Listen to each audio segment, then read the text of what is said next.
وده بقى سوق ليبيا بمطروح، هتلاقي فيه حاجات كتيرة جدا، هتلاقي فيه كل التوابل اللي تخطر على بالكم، والتركيبات كمان عاملينها خلطات للمحشي، خلطات للفراخ، تتبيلات للحوم.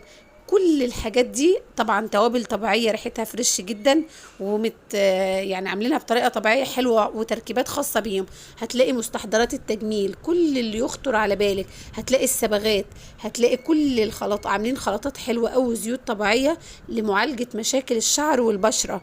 هتلاقي فيه كمان الشنط، وهتلاقي فيه الأحذية، وهتلاقي فيه لعب الأطفال، وهتلاقي فيه اللبس.